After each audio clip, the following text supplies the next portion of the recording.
নমস্কার বন্ধুরা, আপনাদের সবাইকে সীমা রান্নাঘরে স্বাগত।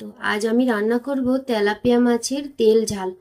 তো তেলাপিয়া মাছের তেল ঝাল রান্না করার জন্য আমি এখানে দেখুন উনুনে একটা কড়াই বসিয়ে দিয়েছি। কড়াইটা গরম হয়ে গেছে। কড়াইতে আমি এখন দিয়ে দেব তেল। তো আপনারা আমার সঙ্গে থাকুন, আমার ভিডিওটা সম্পূর্ণ দেখুন আর লাইক করুন, শেয়ার করুন। যারা আমার চ্যানেলটা নতুন দেখছেন তারা অবশ্যই একটা সাবস্ক্রাইব করুন। তো দেখুন আমি কিভাবে এই রেসিপিটা রান্না করছি, আপনারা স্কিপ করে যাবেন না, পুরো ভিডিওটা দেখুন। তবেই দেখতে পাবেন কত সুন্দর একটা রেসিপি আমি রান্না করছি। তো দেখুন তেলটা আমি দিয়ে দিয়েছি কড়াইতে, আর তেলটা গরম হচ্ছে। তেলটা গরম হয়ে গেছে। এখন আমি তেলের মধ্যে দিয়ে দেবো সামান্য একটু নুন। আর যখনই আপনারা মাছ ভাজবেন তেলটা কিন্তু খুব ভালো করে গরম করতে হবে, না হলে কিন্তু মাছটা কড়াইয়ের সঙ্গে লেগে যাবে। যদি আপনারা এরকম কড়াইতে রান্না করেন, ননস্টিক কড়াইতে রান্না করলে তো কোনো অসুবিধে নেই। তো এখন আমি গ্যাসের ফ্লেমটা কমিয়ে দিয়ে মাছগুলোকে তেলের মধ্যে দিয়ে দিচ্ছি।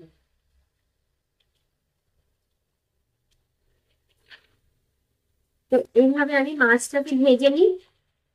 চলুন দেখি, মাছের একটা সাইড ভাজা হয়ে গেছে। এই যে দেখুন, মাছের একটা সাইড ভাজা হয়ে গেছে, আমি আরেকটা সাইড ভাজা হওয়ার জন্য উল্টে দিলাম। আর মাছটাকে কিন্তু একটু ভালো করে ভেজে নিতে হবে, যেহেতু একটু বড় সাইজের মাছ। ছোট সাইজের মাছ হলো একটু ভালো করে ভাজলে মাছের ঝাল বলুন, ঝোল বলুন, যাই বলুন না কেন, মাছের রেসিপিটা কিন্তু খুব টেস্টি হয় খেতে। দেখুন মাছগুলো কিন্তু ভাজা হয়ে গেছে, দুটো সাইডই আমি খুব সুন্দরভাবে ভেজে নিয়েছি। এখন মাছগুলোকে আমি তুলে নিচ্ছি।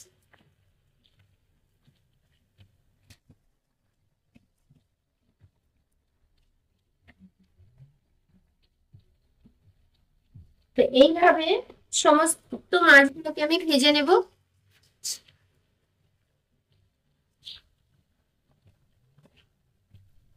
এই যে দেখুন, এই দুটো মাছ ভেজে নিয়েছি, একটা মাছ 2 পিস, আর 2 পিস আমি ভাজতে বসিয়েছি। তো এইভাবে আমি মাছগুলো ভেজে নিই।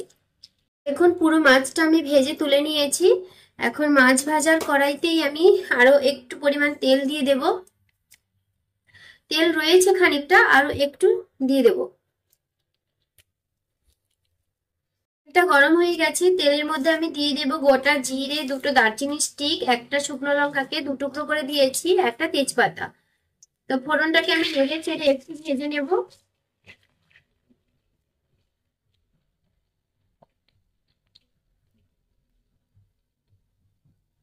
আর এখানে আমি নিয়ে নিয়েছি, দেখুন এখানে আদা রসুন আর পেঁয়াজের পেস্ট। তো আদা রসুন আর পেঁয়াজের পেস্ট আমি তেলের মধ্যে দিয়ে দিচ্ছি।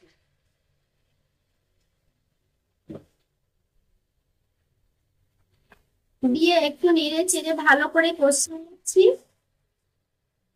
আদা রসুন পেঁয়াজের পেস্টের সঙ্গে আমি দিয়ে দিচ্ছি টমেটো পেস্ট। এখানে আমি মাঝারি সাইজের টমেটো, দুটো টমেটোকে একসঙ্গে বেটে পেস্ট করে নিয়েছি। তো এই বাটা মশলাগুলোকে আমি প্রথমে একটু ভালো করে কষিয়ে তেলের সঙ্গে ভালো করে কষিয়ে নেব। টমেটো আর পেঁয়াজের যে পেস্ট আমি দিয়েছিলাম, তো সমস্ত বাটা মশলাগুলো এখানে দেওয়া হয়ে গেছে, একটু কষানো হয়ে গেছে। জল ভাবটা বেশিটা ছিল, সেটা অনেকটা টেনে গেছে। এখন আমি দিয়ে দেব স্বাদ মতো নুন। এখানে আমি 1.5 চামচ পরিমাণ নুন দিয়েছি। আর দিয়ে দেব ঝালের জন্য ঝাল লঙ্কার গুঁড়ো। তো এখানে আমি 2 চামচ পরিমাণ লঙ্কার গুঁড়ো দিয়েছি। আর দিয়ে দেব হলুদের গুঁড়ো। হলুদের গুঁড়োটা 1.5 চামচ দিয়েছি, ছোট চামচের, বড় চামচের নয়। আর কালারের জন্য দিয়ে দেব কাশ্মীরি লঙ্কার গুঁড়ো।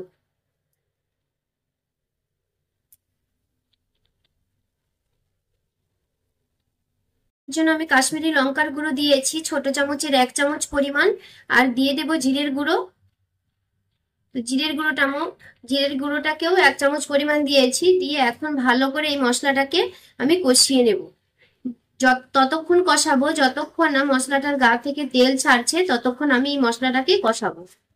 মশলাটা কিন্তু হালকা তেল ছাড়তে শুরু করে দিয়েছে। এখন আমি দিয়ে দেব সামান্য একটু জল। জলটা দিয়ে মশলাটাকে আমি আরো একটু কষিয়ে নেব। তাতে করে মশলাটা কিন্তু খুব সুন্দরভাবে কষানো হবে আর খুব সুন্দর একটা গন্ধ ছাড়বে। মশলাটা কষানো হয়ে গেছে, এখন আমি দিয়ে দেব জল ঝোলের জন্য। তো জলটা কিন্তু উষ্ণ গরম জল দিতে হবে, আমি গরম জলটাই ব্যবহার করছি, আপনারাও গরম জলটা ব্যবহার করলে তরকারির টেস্টটা কিন্তু ভালো থাকে। তো এই জলটা দিয়ে দিয়েছি, এখন এটাকে ঢাকা চাপা দিয়ে দেবো আমি। ঢাকা চাপা দিয়ে ফুটতে দেবো ঝোলটা। ঝোলটা ফুটে উঠলে আমি ভেজে রাখা মাছগুলো দিয়ে দেবো। দেখুন ঝোলটা কিন্তু খুব সুন্দর ফুটে উঠেছে, এই যে দেখুন। এই ঝোলের মধ্যে এখন আমি দিয়ে দেব ভেজে রাখা মাছগুলোকে।